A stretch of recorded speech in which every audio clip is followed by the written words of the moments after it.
are the esports generation. It's been built by us, but it's for you.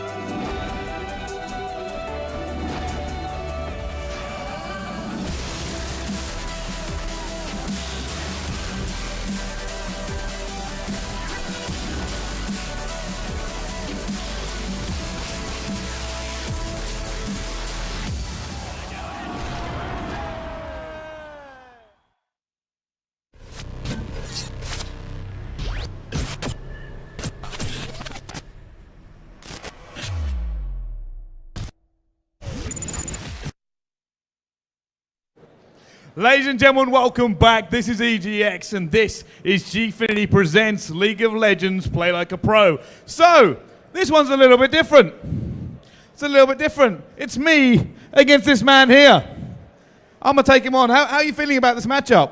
I'm pretty confident. I think my team picking skills are vastly superior. I don't know, but I just get a feeling when I'm near diamond players. I'm just like, oh, you. Nah, see, I can't agree with that, right? Because I picked this morning for the game you missed. 57 minutes the game went on. Neck and neck the whole way through. Fantastic plays. I picked the best players. And you know how I know I picked the best players? Because I'm going to make a bet with you. I'm going to make a bet, right? So I'm going to do a giveaway in a second for a couple of t-shirts anyway. But if my team wins, I'm going to throw some Gfinity swag into the audience. So I want to make that bet that if your team wins, you're going to throw some Riot swag. You take that bet? I'll take that bet. All right, it's on. That bet is on. So, it's a little taster here. Does anybody want some t-shirts? Oh, see, I thought there was a lot of people in this audience, but apparently not. Does anybody here want some t-shirts? Oh, yeah.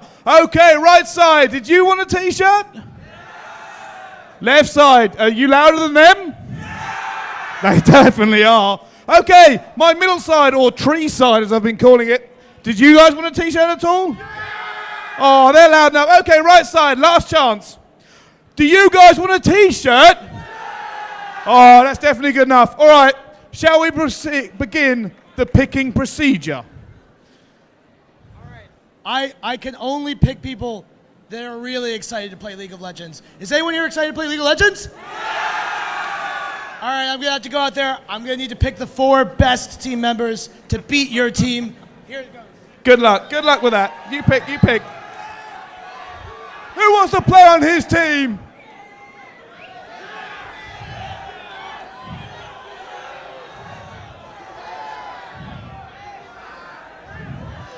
I don't know. Look at this. He's casting an experienced eye here. No, if you're on his team, it's blue. Go blue if you're on the Riot team. Just to be aware that I'm going to take you down. Like, I'm not saying I'm good, mainly because I'm not, but I'm going to still win. Are we good? Oh, he's got 4, he's got 4. The Riot team has been picked. So now, Team Bryce, Team Gfinity, Team Hair. Oh, yeah, let me hear you make some noise. Oh. All right. I'm guessing we got some good players. So I'm actually gonna rope in some people to help me with this one. I want some of these people here. So I want you guys to grab you. So you go down that end. I want you to help me pick this team. Go find a player. Warren, if you get me a player as well. I'm gonna take this man here. If you wanna go around the side for me, go around the side. I'm gonna take this lady here. I see this getting a hand out. Yes, you're coming. Go around the side, come into my booth. Have we got, how many you picked? Oh wow, nice costume, give me a high five. Awesome. Is that my team full? How many have I got? Hold on, there's one, I think there's one still coming through the audience. Wait, I think I'm full. I am full. Right. Well, we don't need anybody to play team coach, trust me. But yes, so I'm actually going to hand this over because I've got to get prepared. Fortunately, these are my rune pages, so we're going to get prepared. So I'm going to hand over to 2 incredible professional players who are going to cast the game of a lifetime. LCS, eat your heart out. It's time for Riot versus Gfinity. Over you guys. Thank you very much, Brycey, and welcome once again to the Gfinity EGX stage. And I'm not sure about pro players, but maybe casters a little bit more. I don't think I'd like to be over there, but we might be doing that in the next game, Stress. You versus me. I don't think my nerves would hold up as a pro player. They're a little bit too shot. I'm not quite at, that pro level. But, hopefully some of these guys are. I mean, we saw some people in some team shirts. I think there was an Obey shirt over there. Who knows? Who knows what's going to happen in this game? All we know is there's a bit of a story here, Riot versus Gfinity, and when that's all underway, it should be one heck of a game. Yeah, I don't think this could get any more hype, Stress, as we look to get underway with this game. Just waiting for one player to enter the lobby, and we will have Team Bryce up against the Riot team. And honestly, I can't call. I literally can't because I don't know any of the players apart from the team captains. I have a feeling that we're probably going to see a Yasuo ban, but if we don't, I think someone on red team may want to play Yasuo. Well, we said this on day one. We had a Teemo cosplay, and we were like, it's got to be Teemo. Didn't even go close. Didn't even hover the champion. Apparently, so, that's not how that works. If you cosplay a champion, you don't play it. Who not knew? necessarily good at it, maybe. It's just like, I like the champion, but, not really got the mechanics down. But I would like to see a Yasuo. In fact, Yasuo has been banned in most games anyway. Well, yeah, we've been seeing a lot of trend here at Eurogamer where, because it's a mixed team, because you're not really sure who your teammates are or their skill level, let's just ban out the powerful champions. Yeah. Ban out what you would in solo queue, ban out what you would in duo queue, just what you don't want to play against, lock it in there, make sure that nobody's going to get it. Yeah, so we're probably going to be seeing that come out. I'm not sure about target bans, though, because we do know the team captains. We did see Bolton play yesterday. And we did see the level 1 going ham in the jungle with Udyr, so we'll see if that one gets let through. Yeah, that was an interesting strategy, but Bolton did that because I think he kind of knew what Draggles was going to do in that game. So I have a feeling that he may not go for something quite so cheesy. Well, we'll have to see, Stress, as we are literally seconds away from getting underway with this champion select, so hopefully we can get into it soon, but I believe Bolton was saying that he was thinking of at least some tactics, something a little bit different from what he was pulling off yesterday when he was playing up against his colleague of Draggles. Yep. This time he's playing up against Brycey. Yeah. Not sure how experienced Brycey is. No, I do not. He didn't seem super confident, but he seemed very confident in his team, and we will be finding out who will be the victor of this game as we jump on into Champion Select. So, what are we going to be seeing here, Stress? We mentioned Yasuo has been a contender for the bans. We'll see if he finds himself locked away in this game as well. It's probably going to be the first ban. It always is. Yeah. Yasuo, oh my god. There we go. Okay. Out goes Yasuo. Out goes Yasuo. And follow up with the Udyr. So if you didn't know what team Brycey was on, I think it's very apparent as he target bans Bolton's Udyr away. Yeah, no cheesy level 1 strategies. You can see Bryce is smiling to himself. Yeah, making sure he knows exactly what's up here. But Morgana getting banned away, that's another kind of typical ban that you'd see in solo queue. I mean, it has started to fall off a little bit in the competitive scene, not played quite as much as it used to be. Kind of Janna's somewhat become a bit of a replacement in that high priority picks. I see a lot of Thresh and Janna rather than Thresh or Morgana now. Yeah, almost never see a Morgana ban actually, and that will be followed by an Orianna ban. Again, is a very strong mid laner. In fact, never really has a bad matchup against anybody, but usually never finds herself in the banned list. Yeah, it's mainly because she's not dominant against too many laners either. Yeah. She can just go even, and that's her greatest strength. Is if you want somebody that's not going to die in the laning phase, is not going to feed,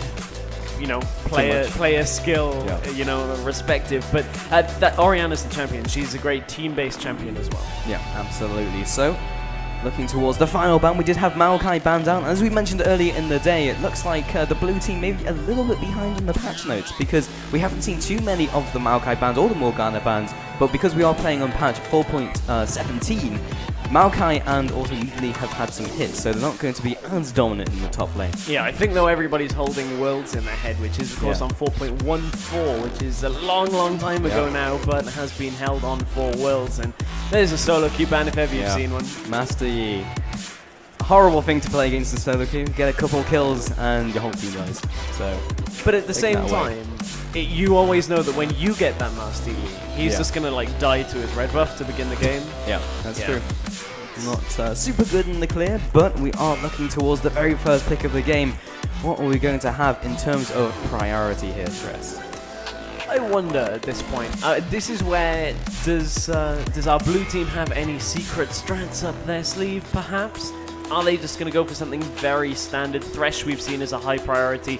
Ryze, Lee Sin, all of these champions. Kha'Zix would be another one that has been played a lot at Worlds. Yeah, we may even have the Kha'Zix coming out here, and I'm hoping Bryce isn't cheating since his booth isn't fully closed, and he's just listening into the casters being like, they seem to believe this is a very good pick right now. Yeah, that kind of undoes a large portion. A large portion of the soundproofing when the door is open. I've heard that is actually pretty good for letting sound in. Yeah. So, either way, we do have the Kha'Zix first pick and an insta-lock of the owner, followed by a Xin Zhao. We'll have to see how that one pays off here, Stress, because we saw that on day one, didn't do super well, actually went AP Xin Zhao, and it wasn't the greatest thing in the world. Wasn't the greatest, and oh man, another solo queue kind of chat saying Kassadin wasn't banned, oh he's been picked up, we're going to lose the game. No, probably not. Kassadin has fallen off quite significantly ever since he had a lot of adjustments on his kit, made sure his mid game wasn't quite so strong, his early game wasn't quite so strong, still very dominant in the scaling portion of the late game, but requires a lot more skill and precision to actually make sure you're getting all the damage out. And it feels like it's kind of the Fizz and Katarina thing where you have to pick up a couple kills to be relevant. Yeah. And we used to see that thing a lot with Kasta and Kha'Zix actually on the same team, where you would donate some kills to those reset champions. Of course, Kassadin is not a reset champion, but you want a couple kills on there. And then you would actually see some people donate that away. But either way, that's not going to be the case this time, but it's going to be resets galore with Tristana and Kha'Zix locking in Nara as well for maybe top lane.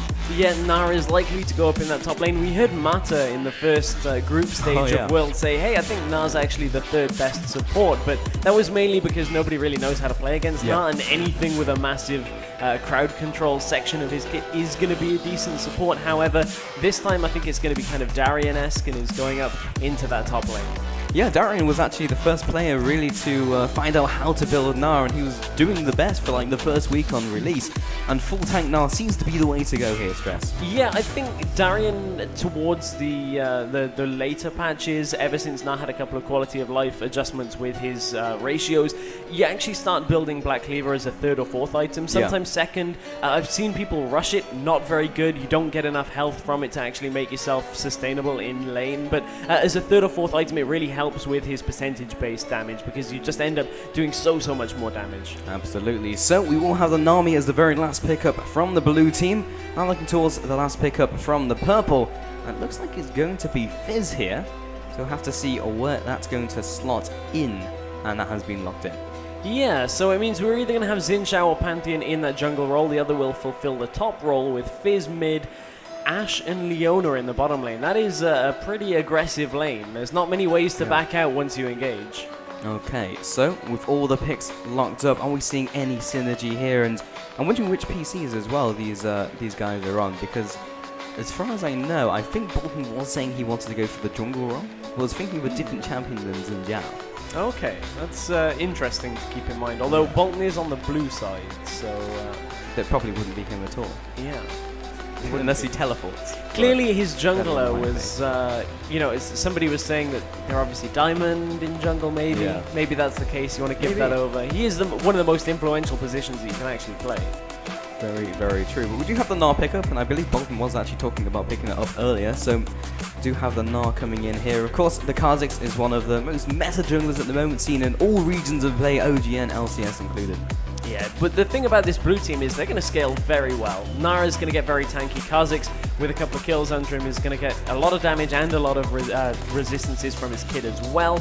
You're going to see Kassadin and Tristana in the late game become absolutely devastating. The problem is there's a bit of a mid-game power kind of collapse, yeah, that's the word I was looking for, because Kassadin and Tristana without kills are not going to go very far in that mid-game. Yeah, and it's really just down to practically no one on that team really to carry them through the mid-game. So that's the time to strike for the purple team, who do have the Ashe over picks. They have the Fizz as well. In fact, their team looks very good at picking people off. Yeah, and very good in the mid-game as well. Yeah. That really is where Ashe will start to have a power spike with 2 or 3 items.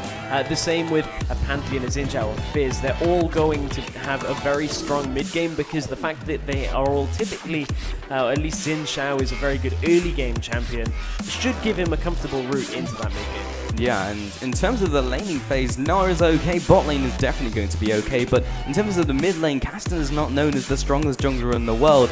Kha'Zix as well, whether he'll be able to just like gank him into the mid game, that's another question entirely. Yeah, that is another point that we have to kind of look at. The laning phase, you look at bottom lane as well, Ashe and Leona, we already mentioned that post 6 they have great engage. Problem is if they get engaged on before 6, could be a big problem because Tristana's going to have a lot of damage in the early game from explosive shot.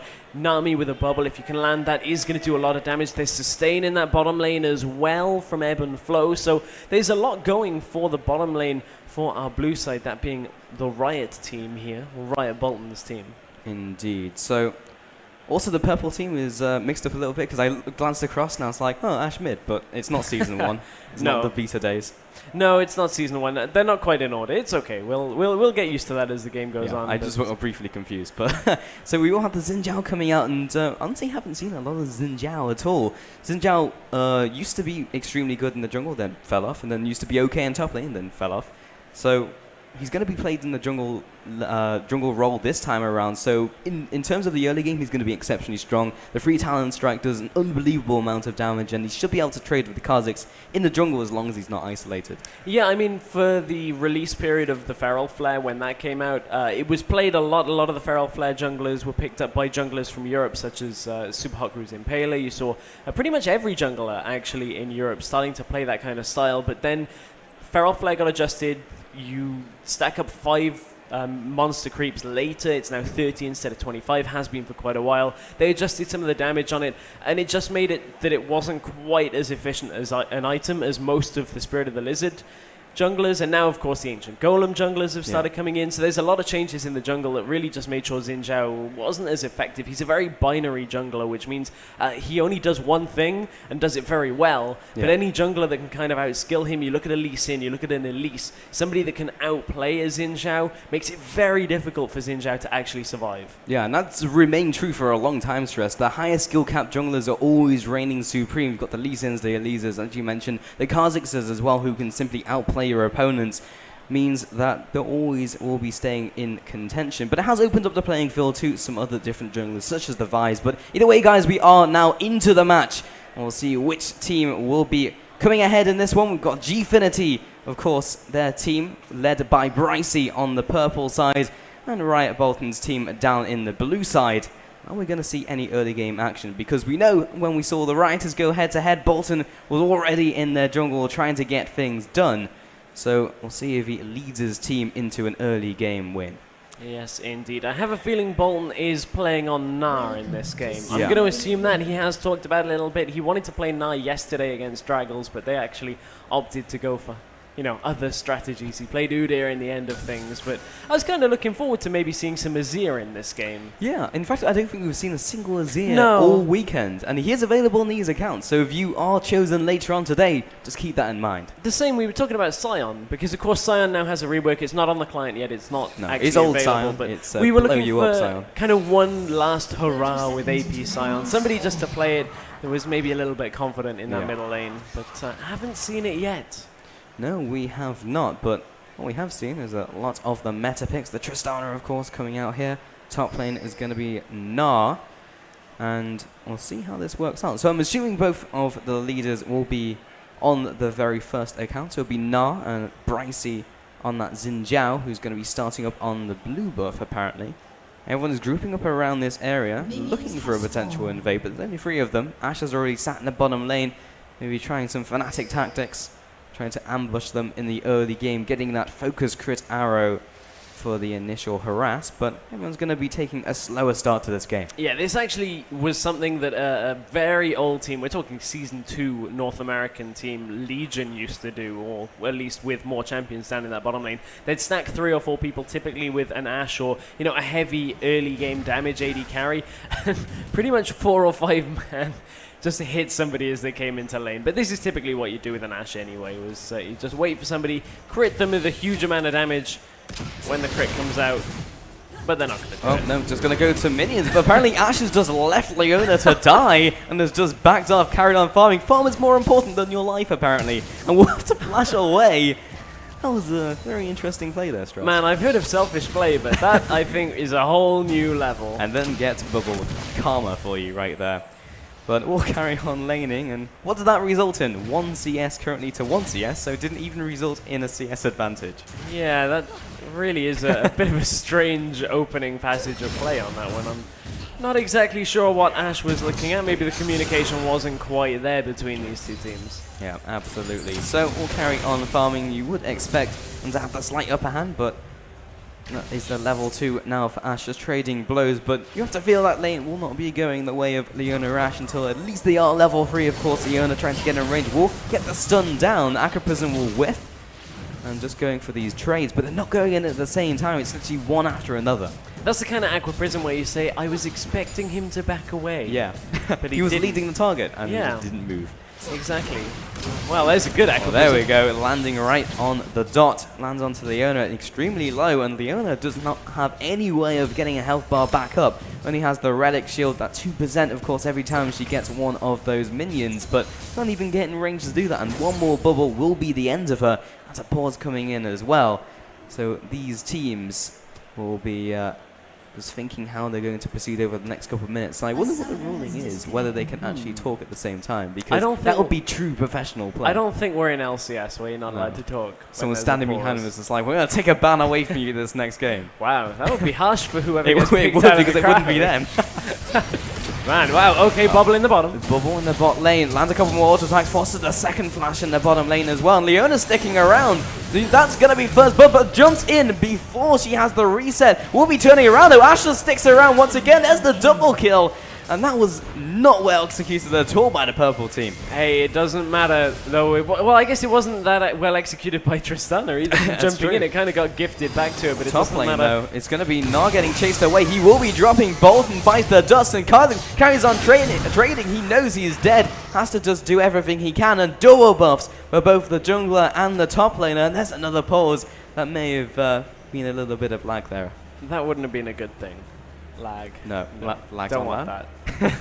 Especially not when it comes to giving double buffs over. But I mean, both of those champions, Pantheon and Xin Zhao, are well renowned for their very early game damage. Some of the highest damage as a base in this early stage of the game. So not too surprising if you catch your lane opponents like that out, you're going to end up picking them off. Well, if purple team's going to take this game, they have to lead the early game into the mid game, because as soon as it gets to the late game, then the blue team will just murder them in team fights. There's very little they can do against that. Oh, it was a Kha'Zix disconnect. Or Yeah. some kind of issue. Hopefully it wasn't too crucial there, losing double buffs. I mean, that's typically catastrophic. Typically, we'll end the game, but Yeah. yeah, an early double for the junglers is very, very important. He at least did manage to get the experience from that, so is the level 3, but double buff allows you to gank. It keeps up your mana, because typically in the jungle you won't be able to clear and you won't be able to gank without it, so he's going to have to try and play the catch-up game here, Stress. There is one thing here that's going to kind of be a saving grace for the blue side, is that they're casted in the middle lane. Typically when you're peak casted in these days, you actually get pushed out a lot in lane, because typically you'll go up against an Orianna, you'll go up against a Xerath, a Syndra, something that has a lot of lane presence in the very early game. The problem with Fizz is for the first 4 or 5 levels, because he's a melee range as well, you can actually throw out a lot of casted in abilities onto him, stop him from farming. It's only once you get 2 or 3 levels into either Playful Trickster or the W for Fizz that he can actually start putting damage back on. That'd be interesting to see actually what Fizz is going for. He's actually going for Q, for Urchin Strike, which is not always the typical build on a Fizz. You typically will put points into Playful Trickster, gives you good damage per level on it. If you're against a melee champion, you can actually take a couple more points into W, the Sea Stone Trident, because you get a lot more damage per second with the bleed on a melee champion, because you get more attacks against the melee champion than you would against the ranged. Yeah, there's almost no setups where you wouldn't at least put points into W or E, and in 99% of matchups, it's E. Yeah. Because not only does it do more damage, but it's your escape ability. You can get down to almost 5 seconds with cooldown reduction as well, so that's really where you want to be allocating those points, but we'll be hitting harder with the Urchin Strike at least. Yeah, I mean, but it's not going to work out too well. Again, it's also going to mean that he's not going to be able to pressure Kassadin as much, because Q, well, while Playful Trickster as his E is used as an engage and disengage tool, Q pretty much is only used for one thing, and that's going in. And every time you're forced to Q in and then E back out, that's an early ignite. That was an interesting play. It's a lot of mana, is what I was going to say. Yeah, and now he is pretty much out of the stuff, so he will not be able to escape from a gank if Kha'Zix comes in and tries to get something done. And he will be heading back, but Kastan's really not feeling the pressure of the Fizz right now, Stress, because 15 farm to 6. That's as well as a lane could be going for an early game Kastan without any jungler intervention.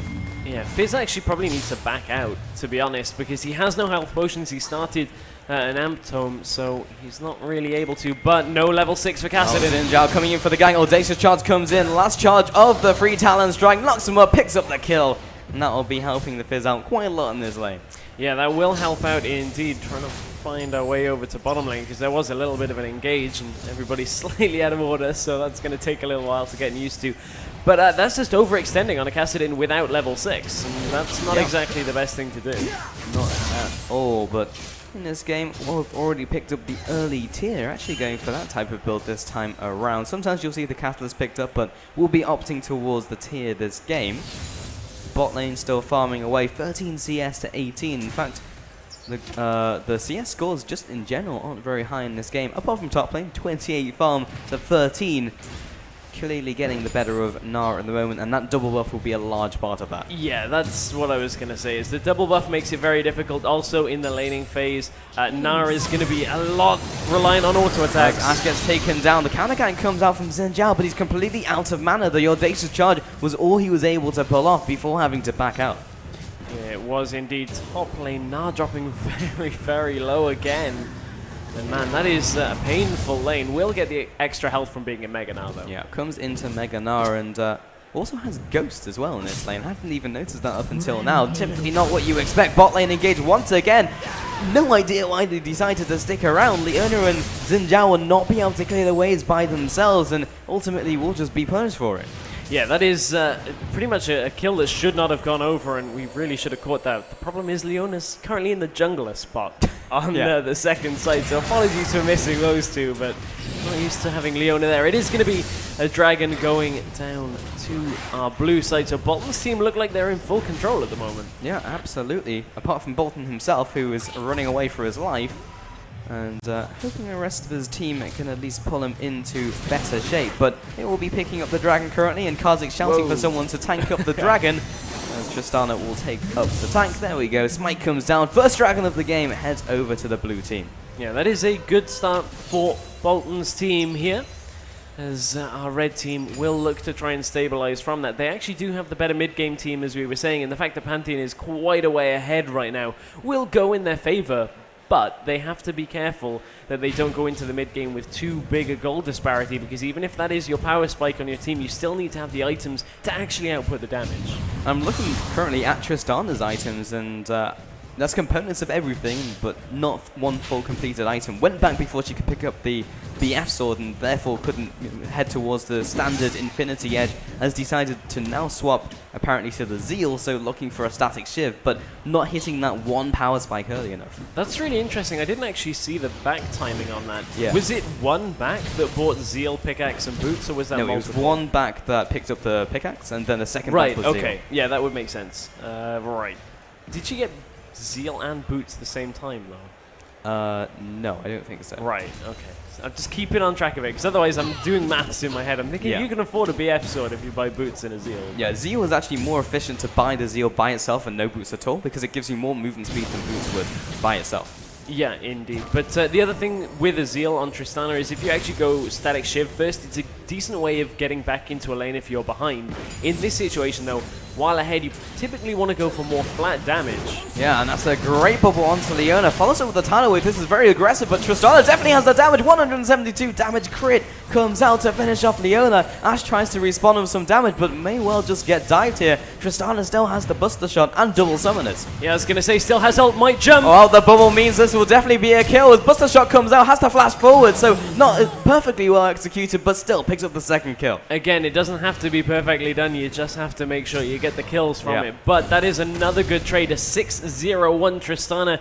is not going to have any problems in the mid game. Typically, that's where her power dip is, but this time she is going to be oh so strong here. Going up against the pickaxe-only Ashe, and I mean, this is one of the reasons why you don't see Ashe all that much in competitive play, but she just has no escape. It died over there. I was looking for her. That's why we ended up watching Leona, because that's where Xin Zhao would normally be. Yeah, I couldn't even see where he died on the minimap, but we'll be over there. 7-4 currently, 3,000 gold advantage to the blue team. Nami will be flashing up red in the bottom lane, but it's Leona who is under attack right now. Turned around, last auto attack will be taking him down. Tower shot, however, and the crit arrow from Ashe as she headed back from base. So we'll get the 1-for-1, and more importantly, the shutdown on the godlike Tristana. Yeah, indeed. Let's take a look at mid lane. Mid lane, Fizz is dropping low, but the ultimate should be able to pick him up, plus the ignite, so a 1-for-1 trade. The ignite and the caster minion as well was trying to attack his heart out there, try and make sure he got as much damage down as possible, but it's all quiet on the western front at the top side of the map again, although the CS disparity has kind of stuck in one place. Trying to look at it. Yeah, Grand Skyfall hasn't actually been used, so they haven't really had Pantheon have that effect on the game that he's been accruing up in that top lane with that lead. And it is going to be team play which has to draw them back into this game, because it was always going to be annoying for the purple team to try and draw ahead in the early game, because while they have the strong top laner of Pantheon and the Xin Zhao in the early game, you've also got this Grand Skyfall coming in. Speaking of Pantheon, he will be trying to cut off the escape route of Karzik, gets the leap away and should be good to go. So that's a big summoner down, and will give Bolton some breathing room. Yeah, bottom lane. They will not be getting the breathing room, but they do turn around. Ashe may be able to pick up the kill. No, Buster Shot says no, but they will be able to roam. The Pantheon came in from the mid lane, and they do have the damage, but Kha'Zix comes in for the 3 versus 2. Nami's play right now is just to kite them around. The jump comes up, the rocket jump keeps them away. Crescent Sweep comes backwards, but knocks them away from the Pantheon. Will be able to get the audacious charge, but the tower shot will take him down. Now in the 1 versus 2, should be able to pick up the second kill. 2 for 2 so far, but Kha'Zix comes in to close in for the second kill, and actually almost decides to back off. He does have the double buffs and does have the mana regeneration, but chooses not to go for it. Doesn't go in there, and you know, another thing that happened during that engage, I have a feeling Nami held a bubble for far too long there. Was really scared to show herself out of the bush because of how low health she was, but really could have bubbled earlier, got a little bit more defense there for Tristana, and Tristana ended up falling. That was shutdown gold going over, but it is a big lead in that bottom lane. Still mid lane, Fizz is still feeling the pressure. And that's something you never really say about a mid lane matchup between Fizz and Caster. You just expect that easily to go to the Fizz. Melee range is not the place you want to be as a Caster, but has been outfarming his lane opponent and is in a very good position. As the blasting one, of course, the Tear of the Goddess from very early into the game, and only a Fiend's Codex coming out from Fizz. This is a very ambitious gank though from Kha'Zix. It is. He doesn't have his ultimate. Will have the added slow from the evolved W, but Fizz, has gone aggressive. Playful Trickster has gone down, and he will have to burn the flash. That was literally worst case scenario. Oh man, if that W had hit, that actually would have been an engage. Bubble comes down, it will be engaged in the bot lane, but Tristana jumps in very aggressively. Tower Wave comes in for the disengage, but the Solar Flare comes out. Crescent Sweep comes in for the first kill, and Nami has nowhere to run, and she cannot get away from this. One more auto attack, double kill for Xin Zhao. You have to feel that if Crepo was watching this game, he would be going crazy. That's a finished Frost Queen's claim. And, another engage. Looks like another dead Xin Zhao as Casting comes in for the cleanup. Just needs one more auto attack from that W passive, but doesn't even matter. Kha'Zix comes in with the Void Spikes and another kill, and you're absolutely right about Crepo. Yeah, so there's been a lot of discussion about on supports, whether you want to upgrade Frost Queen's claim this early on. Typically the discussion's been about Janna, but it does apply to Nami as well, is that it can be more efficient to get a Mikhail's Crucible before upgrading the Frost Queens, because the added gold that you'll get from Frost Queens and the active ability is not really as useful as having a Mikhail's can be when you have an AD carry like Tristana, who's prone to getting locked down, and if it isn't in the fight, a lot of your damage will disappear. And in the mid lane, more damage comes down onto Gaston. Chum the Waters comes down. It should be enough damage, but the Ignite is ticking. The C-Zone Trident. In fact, the Cannon Minion comes in with the kill. And now Kha'Zix comes out. And see if he has the damage. We'll be trading auto attacks, but Ignite was actually saved by Fizz. Will be enough again. The C-Zone Trident comes in with the heal, but it's not going to be enough. Another 1 versus 2 gets both of them. couldn't quite heal himself with the Void Spikes bottom lane. They will go for the engage, trying to save the turret, jumps out, knocks it back with the Buster's Jump, has already been exhausted. Fantastic Solar Flare into that arrow, but it's not going to be enough as he heads on out. Also has the passive coming down from Nami, will be speeding him up, but a free Talon Strike comes in from the counter gang from Zinjal, following through with the tidal wave, but again this looks like a second kill. Audacious charge on the wrong target, double wall comes in from Nami, trying to play her heart out, but it doesn't even matter because again Audacious charge comes in for the kill. Oh man, why did Nami turn there? She hit the double bubble, would have been perfect, still had flash available as well. Felt double like she was bubble out. Into flash would have got away. The tower is still alive in the bottom lane. It would have been enough. Remember, all of Nami's abilities, if used on an allied champion, even herself, will give you a movement speed bonus.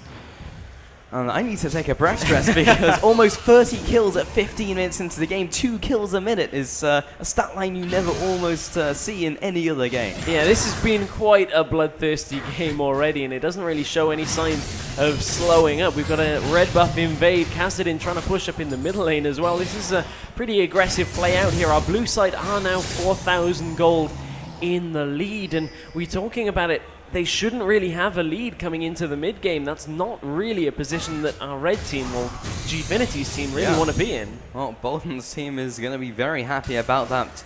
And Bolton has actually managed to stabilize the top lane as well, 70 farm to 79. So, proportionally, much better than it was before. So that 20 CS lead, but there's another fantastic bubble from Nami, will result in yet another kill on Leona. And that means a 14-4 and 2 Tristana. Doesn't look like she'll be having those mid-game issues that you usually have as Trist. I thought it was my eyesight that's bad. She's only got 11 kills. It's okay. What did I say? You said 14. Oh, okay. That's a little bit stronger. I was going to say, I thought I was the one that was predicting the having trouble future. reading. Hey, if you can get predictions, you got to tell me the world's results. But not from today. Not from no today. Spoilers. Well, it was a pretty fantastic set of games, so if you do get the chance, definitely try and catch up on those games, as I know we will. But the blue team will be taking up the Dragon, a three-man death ball heading around into the top lane. Tidal wave comes across, will be actually landing onto Ashe, looking for the bubble, lands that as well, but the team wasn't there to follow up. Nami ahead of the game. Yeah, Nami clearly knowing Knew what what's was up up. on that one. Middle lane. Middle lane comes in once again for this trade, looking to actually return some damage. That's the playful tricks that are coming out. Will we have enough damage, however? Get away from the jump the waters! Oh, man. Oh, that was close. Yeah, I thought he was going to stick around. Yeah, I thought Kozak was going to jump into him and be like, here, you want fish? Man, that would not have been good. I honestly thought that was what was going to happen for a second there, but in turn, it's going to be a tower that's going to fall. Ashe Arrow comes in from the bot lane, and this is the wombo combo that we were talking about. We'll be able to pick up the first kill and the second kill. Perfect execution from the purple team. Flash into Audacious Charge should easily be the next kill. Crit from their spear toss as well. Double kill and a 3-for-1 for the purple team. Man, this Pantheon Xin Zhao combo is really working out well for the Gfinity team. They've got an 8-3-4 Xin Zhao, and you know, if you can get a Xin Zhao to this point where he's got the damage, he's well on the way to his Trinity Force. This is the kind of Xin Zhao that is a terror to deal with. He gets onto one target, absolutely destroys them. Well, this is ambitious coming out from Casting. Goes in 1 versus 3 underneath the tower, but he's getting creep blocked. One more auto attack, not going to happen from the turret. And this game has just been blown wide open by the purple team. Surely he was still in tower range for one more, but there we go. Apparently not going to happen. Man, I was convinced that was still tower range. That's the kind of one that is a coin flip on whether it happens to you. But, I mean, what will the response be here? It looks like they want to go straight up mid, finish that tower that they started on. But here's Fizz. This is another engage, and Gnar ultimate right to the face, knocks him into the turret. Should be enough damage here. Another fantastic tile away from Gnar. He picked up the first onto Leona, looks for the second onto Fizz. A 2-0 and the tower going down. This team is not going to be taking kills lying down. Gfinity's team really haven't had a chance to back here, and that makes it difficult to engage. Ashe is the only one on full health there, and that is another turret going down. So Riot Bolton's team will take the lead on this one. And that was a pretty good Gnar ult. One into the tower, one into the wall. Really nice use. Well, Bolton's laning phase didn't go too well, but now that he's in the mid game, it is his time to shine, and Team Riot seems to be back into this one. They always had the lead, but looked a little bit iffy for a second there in the mid lane. And really that is one of the strengths of Na, is that as Mega Na, you can throw a whole team into a wall, get a 5-man stun, and pretty much wombo combo a team fight. Oh, this Nami is just playing out of her mind. Just needed one more crit, not going to happen, but the turnaround, and everyone gets blown up by the Xin Zhao, who was 11-3 himself. Buster shot used defensively, now moves on to the Kazakhs, and the bug may just be squashed right here. He will be getting get out with the Void Assault, turns around, and the stutter step is real right now from the Tristana. Looks for the kill, but Fizz is already there, not going to be enough, and that will be 1 kill going over to the purple team. Jump the Waters makes it the second. This game is way too back and forth. They were trying to buy time for Kassadin to get into the fight, but he didn't manage to get in position. He's actually got a lot of mana. Did he use Rift Walk? Apparently not. Well, you want to Rift Walk to a fight, it gets you there much quicker, Yeah. but, you know, it's kind of crazy, that fight. They were trying to buy time for Kassadin for as long as possible, and it just meant that Xin Zhao got the opportunity to get in that fight, do massive amounts of damage with that Crescent Sweep, and singled out a target. As much as we were talking about how strong Tristana is right now and how their mid-game is actually not as bad as we originally thought, then we look at the purple team and we have a 12-3-4 Trinity Force solo queue build of the Xin Zhao. They definitely have an answer to that AD carry. Yeah, they definitely do, but look at the AD carry items. That's the problem. I mean, Yeah. You've got an Infinity Edge Static Shiv on Tristana. Oh, here we go. Playful Trickster comes out, the stun lock as well onto Nami. A great talent away, will be locking them up, and Ash is coming in from behind. Doesn't have very much damage herself, but the man drop comes out, will be flattening the Nami. And now just looking for this last kill. Solar Flare comes out, picks up that one. Kha'Zix is now between a rock and a hard place, nowhere to run, and will be locked to infinity. Double kill for the Pantheon. Again, though, Kassadin nowhere to be seen up in the top lane. It is, I believe it's going to be Bolton pushing through onto a tower, but I don't know how quickly he'll be able to get this as Mega Na. He's more reliant on regular old Mini Na, his Dino Na, to get those auto attacks in, but the waves run out. Pantheon's going to get there. Yeah, he will be able to close in from behind, but he's fairly low mana. Will be able to combo him down, however. There's the hop already used, however. Bolton will not be able to go for this trade as he already has been in Mega Na just a couple seconds prior, so we'll be locked out of that one. And that will be them taking the bottom turret. And Ash has actually not chosen to skill E at all. Usually you will put 1 point in that because you get 3 extra gold per minion because it doesn't scale anymore. Not only that, but it's map control. It's vision. Like it's kind of good. Yeah, it's great for checking objectives. Yeah. There's really no other way of putting it. You pretty much get free vision at like once a minute, anytime you want it. There's some champions in which you only put the points into 2 skills, and the Ashero will completely whiff, and they will follow up on this one. Again, free, and in fact 13, 3 and 6. What am I saying? Solar Flare comes out, will be connecting onto Kha'Zix, and again he just gets stun locked. The playful Trickster Urchin Strike follow through with the Zenith Blade, picks up another one, and this is constantly being kills going to the purple team, but Ash may be called out here, but it's only Nami, has to flash away. Bloodthirsty support. I was going to say, bloodthirsty support, Doa would love that, but this is a teleport getting used. I actually don't know whether they're going to push this, but Nami pushed out herself. Exhaust came down onto Fizz. Do they have the damage? Wallop comes out, looking for the Gnar ultimate as well. Follows through with the boulder to the face, jumps through, and again, Xin Zhao, double ball from Nami, will disengage the fight. The problem here is this is the mid-game dip that we're seeing out of our blue side. Picking Tristana and Kassadin means you have a lot of trouble fighting these mid-game team fights, and if you're not all together, it is incredibly difficult to do so. Now that teleport is down as well, they are going to look for a dragon, but they've got to be careful because they still have Grand Skyfall available should they look to engage here. Ash Arrow is a quarter of the cooldown remaining, so it could be looking to pick up a team fight off the side from this dragon. Well, Team Ryan have managed to pick up this dragon, so at least their objective control has been on point. But the 1, 4, and 3 Kassadin, while leading the laning phase, which was basically as good as it could have gone for him, hasn't really done too much since then. In fact, his CS total hasn't really increased either. And to put them in perspective, 75 CS at the 23-minute mark, there has been some mid laners who've almost hit 300 CS at this stage. Yeah, we've had plenty that already have. Yeah. I mean, you look at the records that Froggen and Zhao Zhao have set, yeah. You're looking at 300 CS even by 21.5 minutes typically. And well, I say typically, that's not a typical game at all. That's only that's a record. That's if you're laning against Zaxxas from Roccat. But yeah, the point still stands though that you should be aiming for roughly 10 CS per minute. If you really want to, you know, this is our play like a pro experience. That's a bit of a tip. If you're looking for how much CS you should be hitting for a diamond rank player, here comes the arrow. Oh, lands right onto Kasten, the perfect target. Xin Zhao's way ahead of his team, however, and he is not very tanky. Gone for a full damage build. Wave comes across, splits up the team fight. Kha'Zix comes in, looks for the resets, picks up that kill. They should be able to mop up on this one. Clean up on IRL top lane. The next kill onto Ash. That means the rocket jump will reset. The leap will reset from Kha'Zix. Moves on to Leona, looking to make this the clean sweep. In fact, it won't be because Fizz is in the bottom lane. It was a 4 versus 5 fight.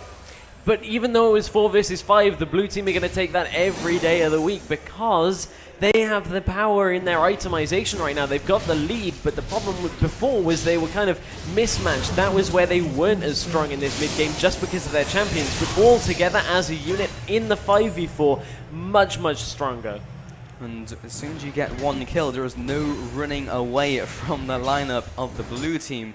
Of course, the Tristana, the Kha'Zix as well, those resets, and the Rift Walk from Kasten will be able to keep him in range. In fact, I don't think I've actually seen Kasten use Rift Walk very much this game. No, I don't think I have either. I mean, I know they made it cost more the more you do it, or at least the higher ranks. But I've just not seen it at all. Yeah, there's not been a lot of Rift Walking. Yeah, I mean, it does drain your mana quite a lot, but when it's trying to get into team fights and chasing people down, it is invaluable as a skill. Well, I mean, that's why you see Kassadin's going tier these days. It helps in the late it's the right game. item build for it. Yeah, exactly. It helps for mana in the later game.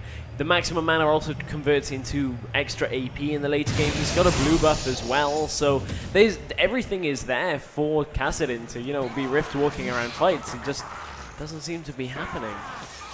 Either way, Ash has managed to pick up her first big item 25 minutes into the game, and again, to contrast that to Tristana, 3 items is a very, very big difference between the AD carries, but Xin Zhao, up until recently, was rocking out the 1-3-3-7 scoreline.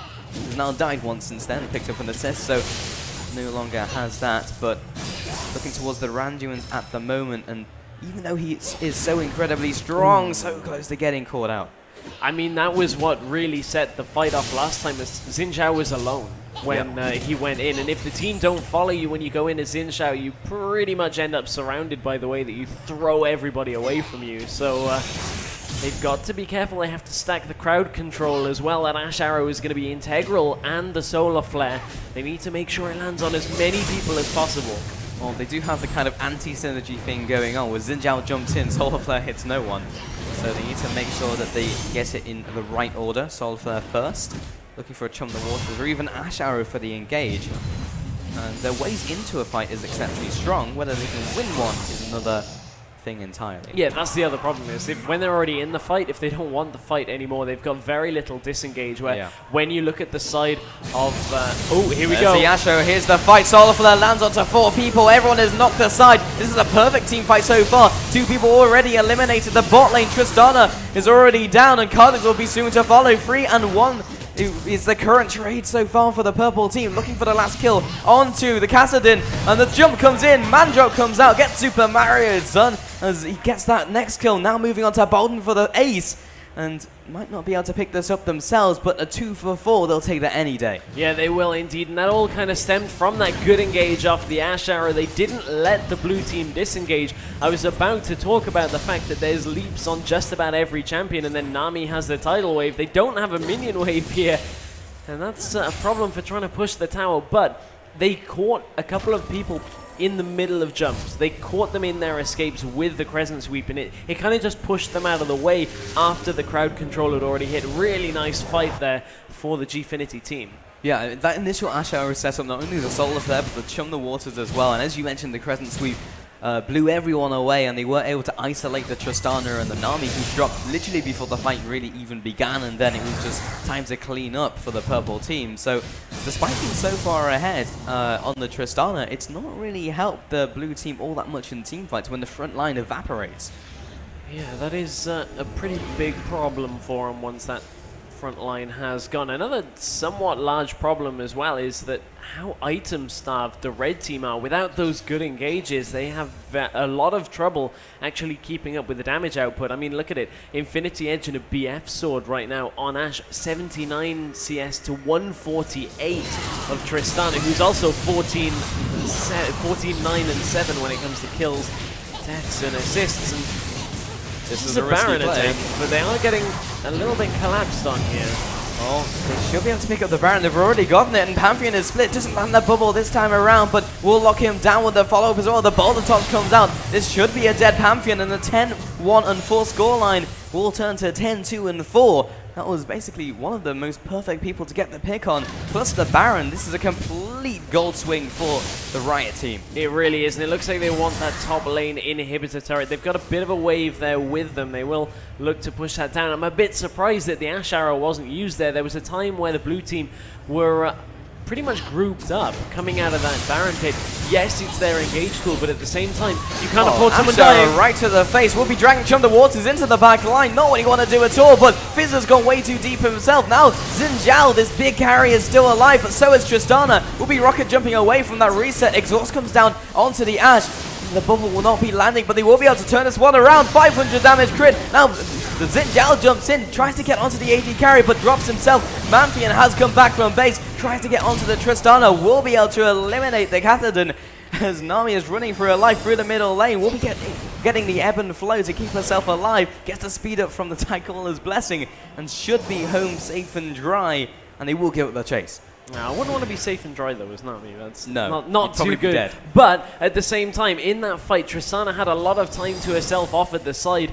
Even pretty smartly Buster shot Xin Zhao back into the middle of the fight. At one point there, I don't want to hear Nami recall, so let's get away from that. But that Buster shot was really well used. The problem was, after that, Tristana steps forward and actually puts herself in range of Xin Zhao once again, who just audacious charges back onto her and starts making her life a lot of trouble there. It could have gone smoother. Tristana could have cleaned up from the side there. Unfortunately, couldn't quite get it working for her, and Pantheon and Xin Zhao are just a little bit too strong right now to be left alive. Something that a lot of AD carry players don't typically understand is it's not who you want to focus, it's who you can hit. So you always want to be behind the back lines, trying to basically, if it's the tank that you can only hit, then just hit the tank. That's kind of why the idea of focus a lot of the time doesn't really exist. Because if you target call someone, great, yes, your bruisers can get on them, but if the AD carry jumps in as well, they just explode. Yeah, I mean, if you watch any LCS game, unless there is an absolute opportunity to pretty much quickly blow up somebody, if you're like 10 kills ahead and you can crit them and destroy them, that's the only time you'll see an AD carry really jump into a fight. Otherwise, they're standing off at the side, off to the back, hitting the closest target. Yeah, and you even see that at the top level. We saw Imp the other day saying, I'm not going to be too aggressive, and decides to jump in several times and almost cost the team the game. But it's definitely what you want to be doing. Always staying at the back lines. Positioning is crucial on that role. Everyone was grouped up in the middle lane, almost like they were creating a death bush underneath the tower. Yeah, and that's why you've seen a lot of Janna recently. For those of you that have been watching Worlds, Janna is so good at peeling for any AD carry. The Howling Gale, the Monsoon, everything is just in her kit to keep your AD carry alive, and she's exceptionally strong right now. So now, once again, this mid lane siege has been set up by the blue team. Didn't work out the first time. Didn't really work out the second time either, Stress, but maybe third time's the charm for them.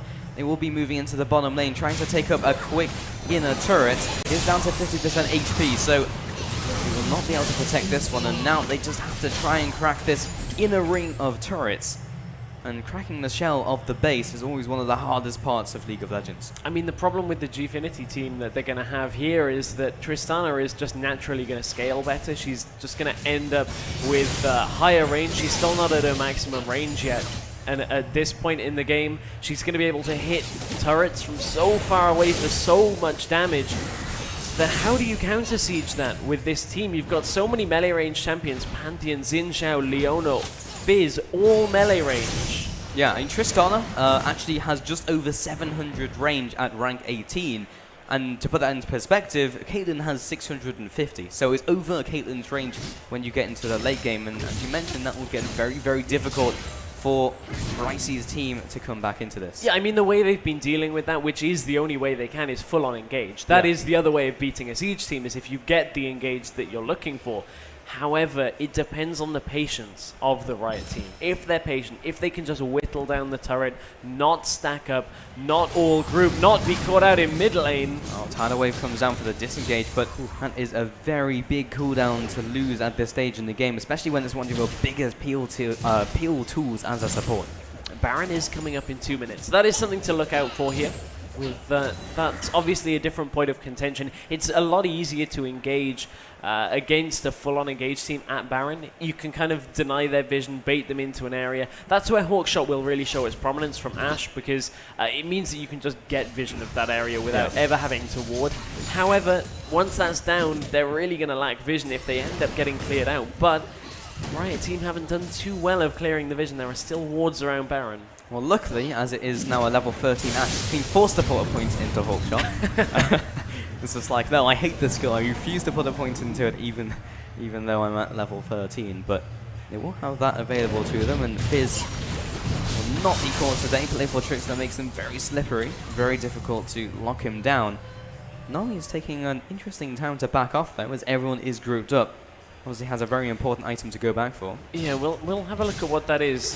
Part of the way towards it, I thought it was going to be a Randuin. It's actually a Frozen Heart. That's not exactly the most typical item, but at least has the Mikhails. So that's okay. And that's actually a 4-item Nami. Like a 4-finished item Nami. 23 assists will do that for you. Yeah, I mean, I was looking at the lineup of the purple team, and Bryce's team really doesn't have many attack speed focused champions. Like, Pantheon is basically an AD caster. Yeah. Ashe, of course, obviously is an AD carry, so it will affect her, but Xin Zhao is mainly focused on his initial burst from the free talent strike. Yeah, that's very true. The other thing that Randuins would give you in this situation is extra disengage. Yeah. Extra potential to get away while people are trying to chase you. I mean, you look at this team, once Audacious Charge has gone, once Pantheon has jumped onto an opponent, there aren't too many ways of following up, especially when you take into account the disengage tool. So putting extra distance between the two teams is never a bad thing. But still, Frozen Heart is going to give them that extra armor. Yeah, absolutely. It will not give him the extra health, though, so Nami is not actually sitting on a huge amount of health. So, in terms of effective HP, she does not have very much. I feel an Ashe arrow coming out. Oh, three-man bubble into the tidal wave will be locking up 4 people, but again, the team isn't quite here. Ashe is getting pummeled, though, by the Tristana, will be forcing the flash, and that will be crucial for the next fight, not having that flash. Here's the question. Do they turn and go immediately for Baron, or do they make sure they go slowly, clear everything out, and try and secure it? It looks like they want to go for the dangerous play. You've got a ward, you've got a sweeper there. Kha'Zix, you have sweeper trinket available. You have 2 sweepers on the team. Oh, Tristana is doing it from over the wall. This is still very risky. Bubble comes down, man drop as well. This will get very messy very quickly. Oh. It's going to be the steal coming out from Xin Zhao. That's why it was a bad play. The first kill will be going on to Gnar, but the Gnar ultimate slams them all against the wall. A 1-for-1 trade so far. Mid laner will be going down. Pantheon is still following up, but another great bubble will be locking up that hugely fed Xin Zhao. Takes him out. It's the reset train coming in. A fantastic solar flare comes down by Leona, but it's just not going to be enough, as the Gnar ultimate was devastating in that Baron fight, and they will get the clean ace. 1 for 5. How much can they take off the back of this stress? They may be able to win with this. There's 25 seconds on some of the cooldowns on the respawns here. They're going to get at least an inhibitor, probably both Nexus turrets as well. They have a Tristana 37 minutes into the game. That turret is just melting in front of them. Fizz will be up. This would be a bit of a difficult one to push down unless they can catch him off as he pushes in on his own. It looks like they want to go for it here. Going for the jugular here, Stress, and I'm not sure if they can do it. They have another 10 seconds on Ashe. Fizz comes in. He doesn't have anything else. He doesn't have his ultimate. He just has the Ignite. The tidal wave comes out for the disengage, but they can just focus the Nexus. This should be the game right here. Fizz already uses the Zhonya's, and this will be the game going to Team Riot. Really nice performance there from the Riot team. Again, they should, in theory, have been a little bit further behind in the mid-game, but it just all ended up working out well for them. Absolutely. Well, I lost somehow. I'm going to call it a fluke. I'm going to go get the winning team out of my booth. My team can stay in there for a minute. All right. Congratulations, guys. You won. I'm going to say that it was kind of a fluke. Kind of got lucky, and I stole your Baron. Like, yo, Baron belonged to me. I'm just going to put that out there. How you guys feeling? We won, and your Baron still didn't get you anything. So your Baron still actually got you the team to lost. So who are you playing? Kha'Zix. Oh man, you suck in jungle, man. Like you're bad. I had you all over the map. How are you doing? You killed me with a DC twice. Oh, excuses. Anyway, how was that? That was pretty good. I felt my Tristana carried really hard. Oh, I wondered it was Tristana. I was like, we gotta kill this Tristana. Gotta kill this Tristana. And the alternate from Gnar in the last fight. All right, guys, give it up for the winning team. All right, I'm going to get my team out here. All right, second place team. Some say the better team. Come out, how you doing? You okay? A little bit warm in there. How was that, my friend? That was all right, not too bad. Well, all right, that was a pretty good game. Give it up for the losing team, ladies and gentlemen. Awesome. Well, you're going to get your swag from Riot. So I lost, if I remember correctly. I made a bet if I lost. I'm going to throw some Gfinity stuff out now. So I'm going to give T-shirts to the winning team this time. So you guys, you get a T-shirt each for beating Gfinity. Go for it. No, we didn't get a single dragon. I blame my support. He didn't ward. All right, so I'm going to throw some stuff out. So do you guys want some T-shirts? I'm sorry, I'm at the back of the stage. It must be quite like sound dampening back there. I said, do you guys want some T-shirts? Oh, yeah. To the right side, do you want some T-shirts? Okay. Middle, do you want a T-shirt? Whoa, I should really take that one back. You're not getting any more T-shirts for a while. Guys on the left, do you want a T-shirt? That's how you do it. Okay, guys. Whoa. I figure I made the bet that I would throw some League of Legends swag out if I lost. But I need to celebrate now that I won. So let me hear, who wants a Lulu Cupcake? Left side? Middle? Right side? Okay, I've got a great idea. Guys, let's give it up for Riot for a start. I mean, they made this whole thing possible. I want to hear you. I want to hear a chant, okay? I want to hear Riot, Riot, Riot, Riot, Riot, Riot. Hey, the whole thing we wouldn't be able to do this without the guys from Gfinity setting up this wonderful booth. Like, I want to hear it up. I want to hear it up for Gfinity. Like, I really appreciate what they're doing for all you guys out here at EGX. It's really, really cool. You guys gonna give it up for Gfinity? Yeah, that's a bit better. All right, we're gonna reset this entire thing. We'll be back in under 10 minutes. Don't go anywhere, and we'll see you then.